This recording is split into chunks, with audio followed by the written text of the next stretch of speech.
North Indian റെസ്റ്റോറൻറ്റിലൊക്കെ ചെന്നിട്ട് matar paneer order ചെയ്യുമ്പോൾ കിട്ടുന്നൊരു പനീറില്ലേ, അതായത് നല്ല റെഡിഷ് ഓറഞ്ച് കളറിൽ കിട്ടുന്ന ഒരു പനീർ, അതെങ്ങനെയാണ് വീട്ടിലുണ്ടാക്കണമെന്ന് നോക്കിയാലോ.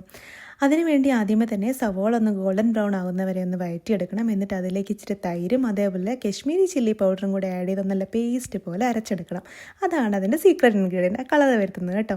എന്നിട്ട് അതേ എണ്ണയിൽ തന്നെ പനീർ ഒന്ന് സോട്ട് ചെയ്തതിന് ശേഷം തിളച്ച വെള്ളത്തിലേക്ക് ഇട്ട് വെക്കണം. അതിനുശേഷം നമ്മുടെ പാൻ ചൂടാക്കി അതിലേക്ക് ജീരകവും ഇഞ്ചി വെളുത്തുള്ളി പച്ചമുളകും കുഞ്ഞായിട്ട് അരിഞ്ഞിട്ട് അത് നന്നായിട്ടൊന്ന് വഴണ്ടി വരുമ്പോൾ അതിലേക്ക് ടൊമാറ്റോ പ്യൂരയും കൂടി ആഡ് ചെയ്തതിന് ശേഷം നന്നായിട്ട് വഴറ്റണം.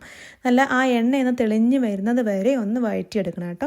എന്നിട്ട് അതിലേക്ക് മസാലപ്പൊടികൾ മഞ്ഞൾപ്പൊടി, മല്ലിപ്പൊടി, മുളക് പൊടി, അതേപോലെ ഗരം മസാല ഇത്രയും ആഡ് ചെയ്ത് കൊടുത്ത് നന്നായിട്ടൊന്ന് വഴറ്റിയതിന് ശേഷം നമ്മൾ നേരത്തെ അരച്ച് വെച്ചിരിക്കുന്ന ഉള്ളിയുടെ പേസ്റ്റും കൂടി ആഡ് ചെയ്തതിന് ശേഷം ഇച്ചിരി വെള്ളവും കൂടെ ഒന്ന് ആഡ് ചെയ്ത് കൊടുത്ത് നന്നായി തിളച്ച് വരുമ്പം അതിലേക്ക് മട്ടർ ആഡ് ചെയ്ത് കൊടുക്കണം. എന്നിട്ട് അടച്ച് വെച്ചൊന്ന് വേവിക്കണം. ഞാനിവിടെ ഫ്രോസൺ മട്ടർ എടുത്തിരിക്കണം, അപ്പോൾ ഞാനൊരു 10 മിനിറ്റോളം അടച്ച് വെച്ച് വേവിച്ചു കേട്ടോ.